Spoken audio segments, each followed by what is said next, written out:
Welcome back to Formed. I am Dr. Elizabeth Klein. I'm a professor here at the Augustine Institute, and I'm here with my colleague, Dr. Carl Vennerstrom. Hello. And we're talking about the last and most exciting of the seven deadly sins, which is pride/vainglory. This is one that doesn't always appear on the list because pride is sometimes considered like the archetypal sin, which characterizes all sin, and vainglory is kind of like a subcategory of pride.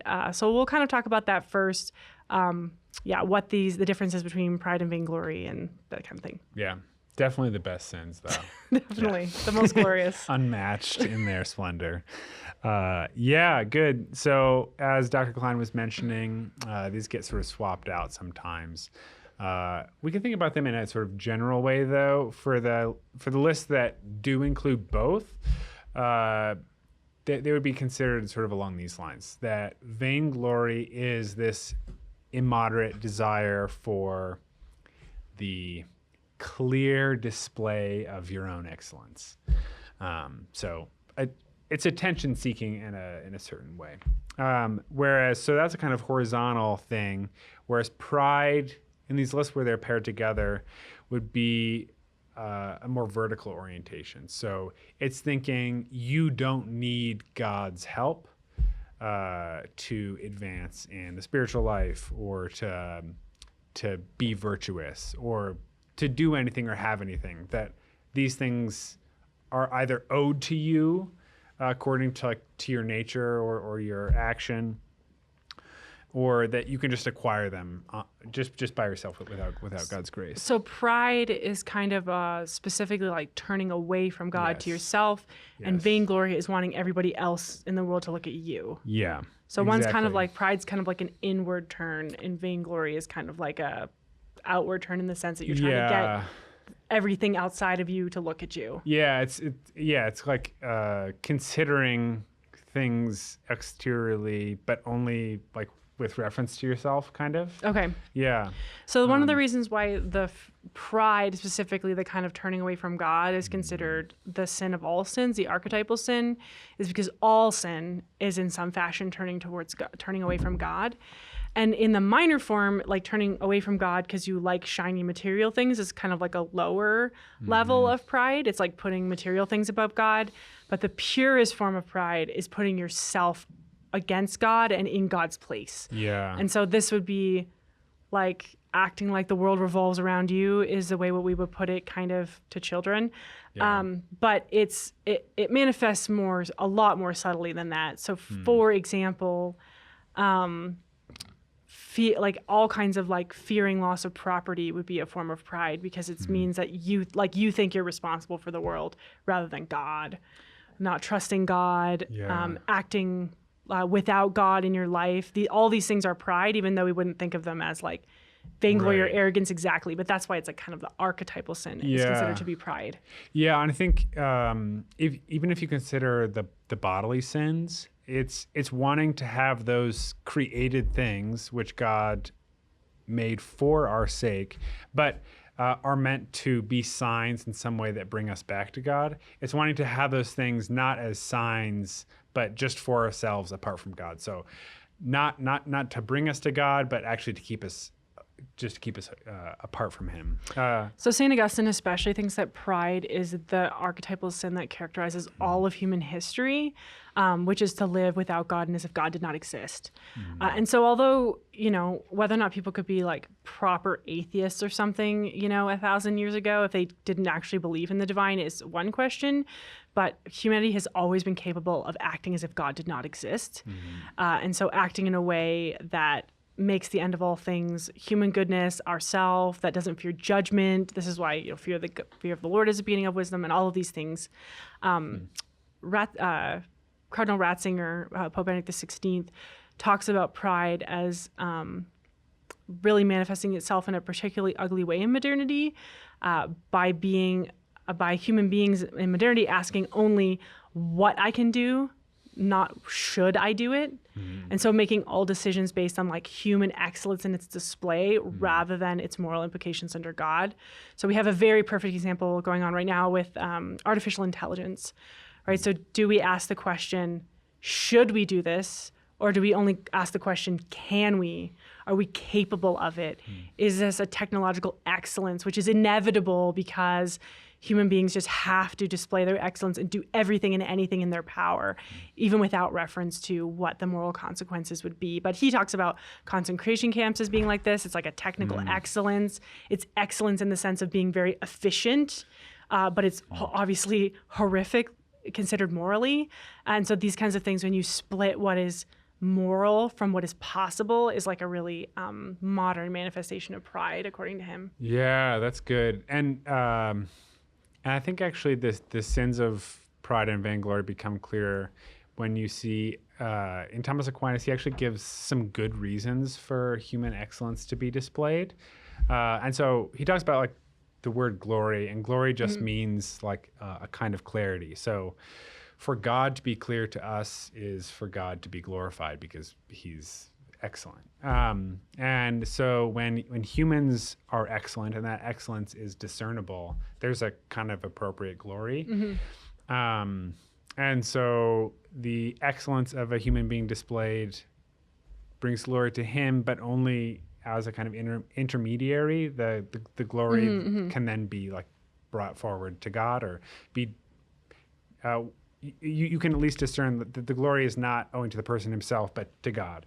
And so that's one good reason for human glory. Let your light shine before men, that they see your good deeds and glorify God. And this is Augustine talks about the perfect examples of this kind of like glory, like created glory that redounds to God, as being the angels, because they literally are like super glorious. Yeah. But it's not.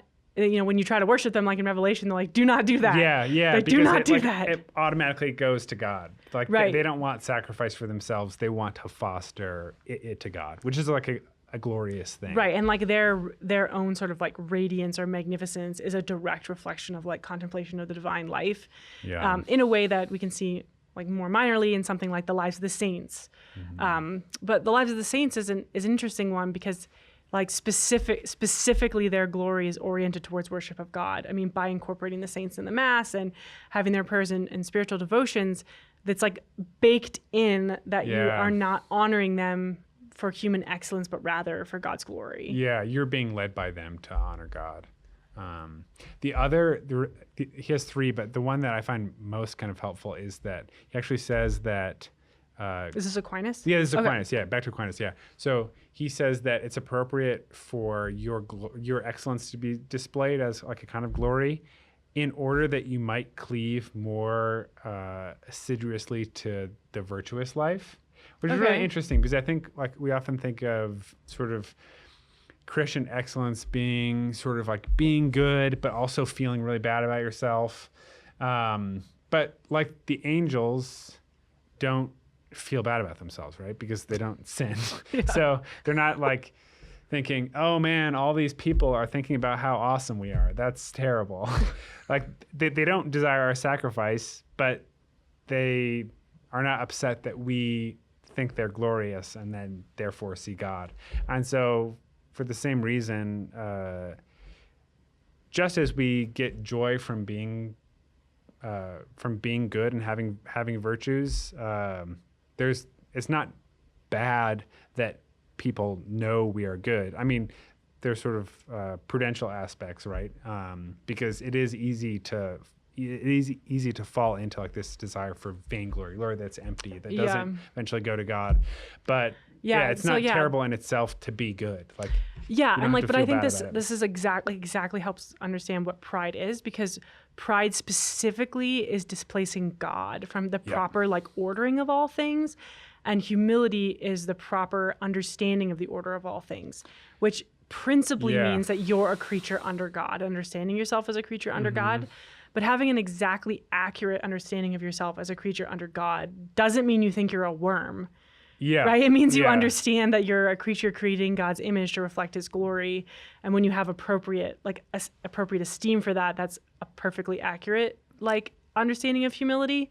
So I think about this in English, the word pride. In Latin, the word pride is bad. Yeah. Like it doesn't have a good Superbia. connotation. Yeah. Yeah. But in English, the word pride actually has the dual meaning. Like if I say to my son, like, I'm so proud of you, Yeah. it's like because I have a proper esteem for some like virtue I find in him. Because Yeah, it's like, kind of like saying I take joy in you. yeah, I mean, because as a parent, like when you're proud of your kid, it's because they like help their brother or like were studious and like diligent. Like that's really the things that you're looking at in your children. And so you're giving them this like, yes, this is what it means to be like a fully human and to act according to your creaturely nature. Like that is excellent in you. And that can be a very good thing. Right. And that'd be that would be a good example of, it's kind of like saying your glory is clear to me. Your like excellence as a human being is clear to me.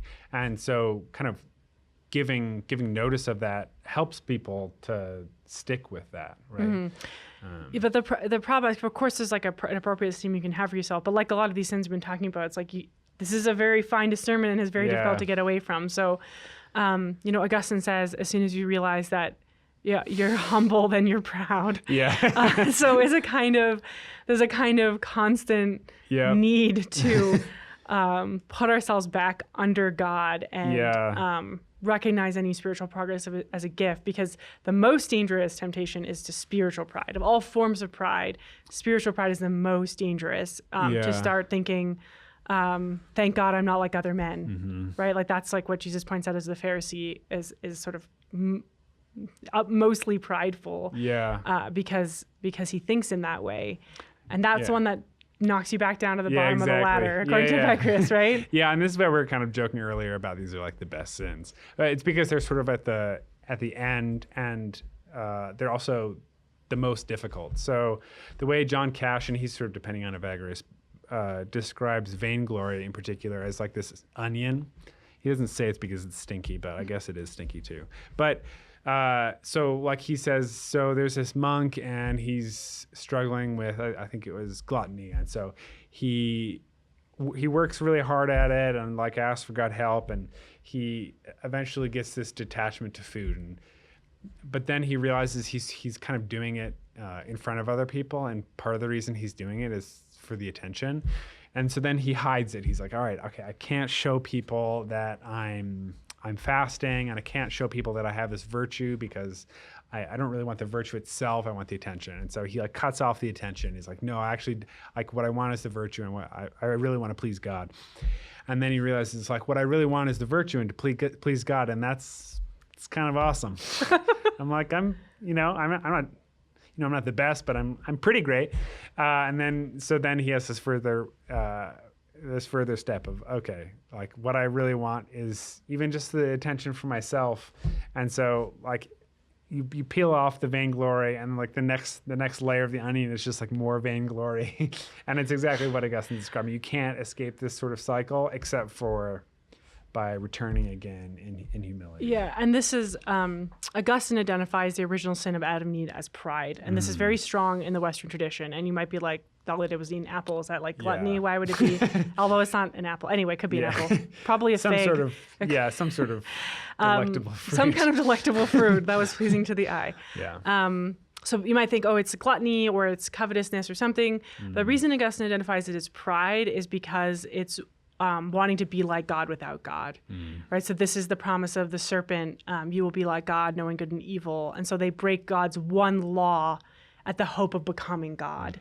And so it's like a kind of a really stripped down version of the temptation that everything we have in life. Like if I step outside of God's law and don't live according to his rules, I'm going to be happier and make my own happiness, make my own world where I'm going to be the master and decide what makes me happy. And so it seems to me that this has always been the pride of human nature, but this seems like almost like blatantly in your face today, where it's like you do you, like you make your own good, you make your own 10-point life, you follow your own rules, like no one else can tell you what you should do. You have to make like your own happiness, which kind of seems like appealing, but actually is horrible and super stressful, because when we try to like build our own world where we're the master, like we're not actually as good at building the world as God. Yeah. And so it's like it's all on you. So then it's like when your life isn't going the way that you want, it's because you didn't follow your dream. Yeah. And you didn't you didn't follow the principle of yourself enough. Yeah, you didn't eat enough avocados. Like, you didn't live your best life. And because you didn't do that, you're sad and depressed. And I actually think a lot of kind of mental health problems and depression have a sort of root in this pride, where you're trying to make the world your playground, and you're trying to like make your own world and have your own rules by which, like, if you play, you'll be happy. But it just like doesn't work out that way. I think this happens a lot too with the language of authenticity. Absolutely. Like, if you come up, or if you follow some sort of solution or way of life which has been given to you exteriorly, and didn't arise from your own sort of heart or your own sort of, I don't know, it didn't arise from something that you came up with yourself, then it's somehow inauthentic and artificial and doesn't belong to you. But this is a very bizarre idea, because of course everything that we receive that's good comes to us from the outside, from the very moment of our birth, right? Yeah, and and then this sin of pride is very closely linked to vainglory in basically all modern actions. So the idea is, like, to be happy, you have to make your own principles on which you're going to live. You have to make your own path, and then when you check all your boxes and you have a cool, trendy job and you eat the right food, then you'll be happy. Yeah, and it's measurable. It's measurable, but then don't forget to like and subscribe. The only way to actually prove that you're doing that is through social media, where you show everyone else you're doing that.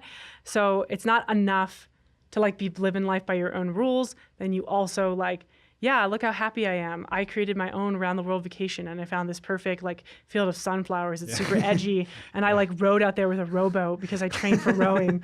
And then I took this perfect selfie with the perfect filter, and then I posted it. And like, now you know that like I have clear that I am happy. But but of course, statistically, most influencers and Instagram, YouTube types are incredibly unhappy. That the like hit you get from getting likes and shares is like completely unsustainable, and so you're like on a constant track to like I heard it described as a kind of external like validation feedback loop.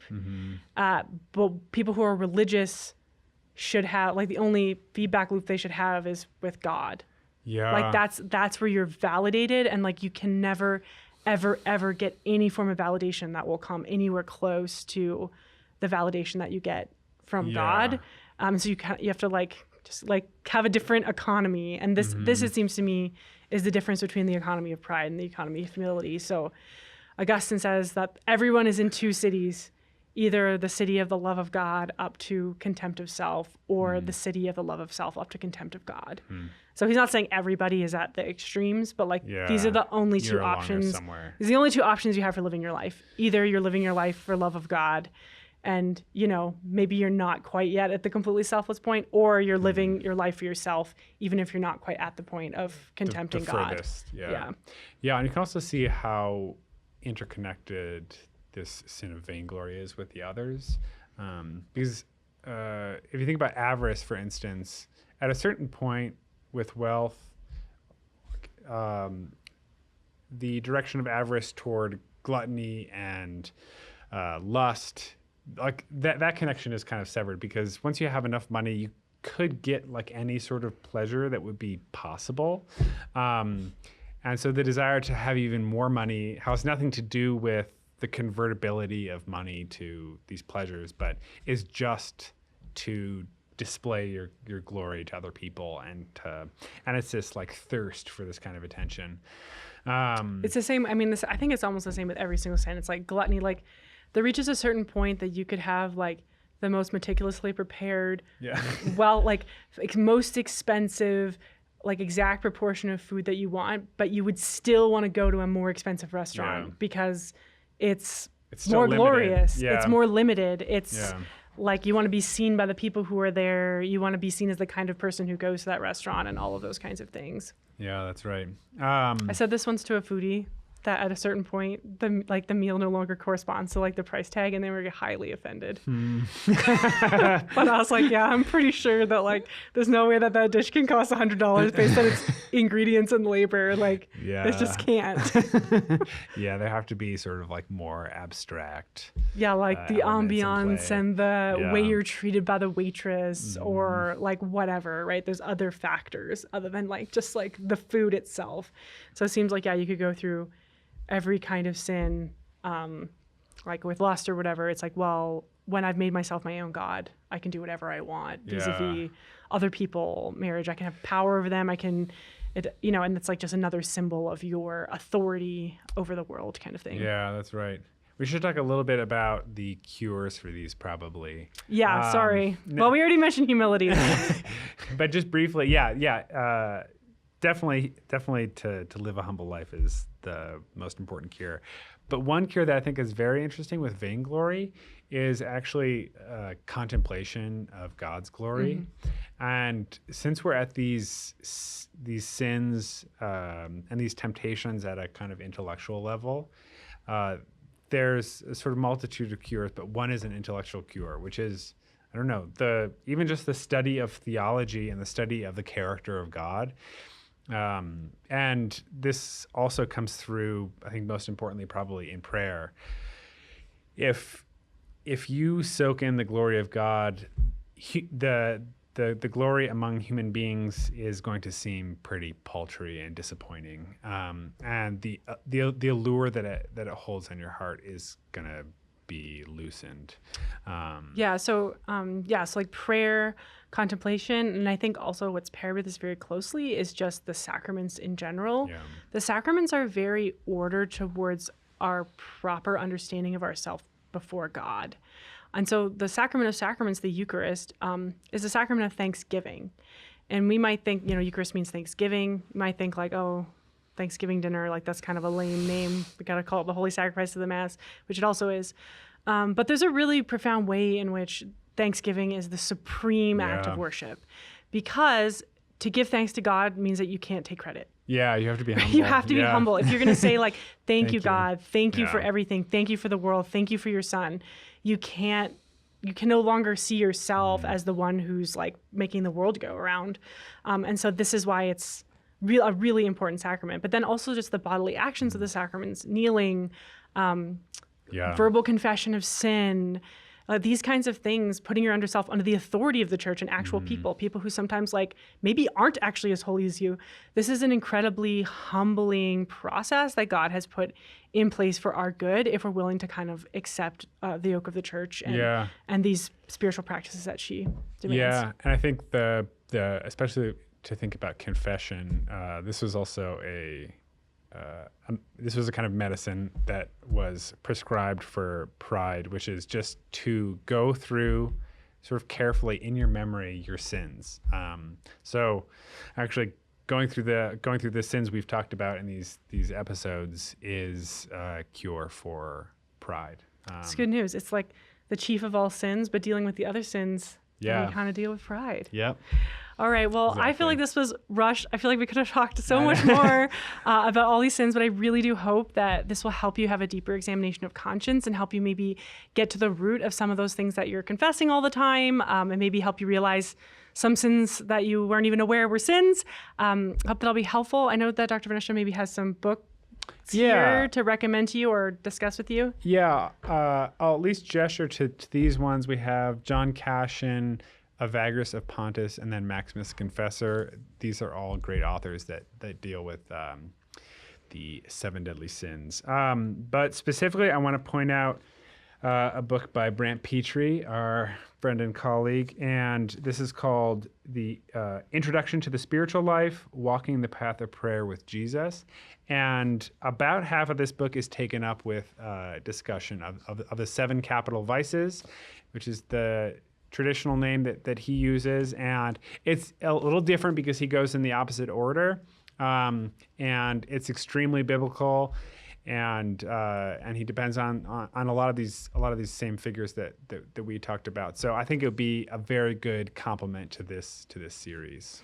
Also, my very humble colleague is not mentioning that he also recorded a short course on the 7 deadly sins. You can find that at shortcourses.augustineinstitute.org if you want to watch that course and learn more. Thanks so much for watching this series, and I hope you have lots of success in your struggle against sin. Thank you.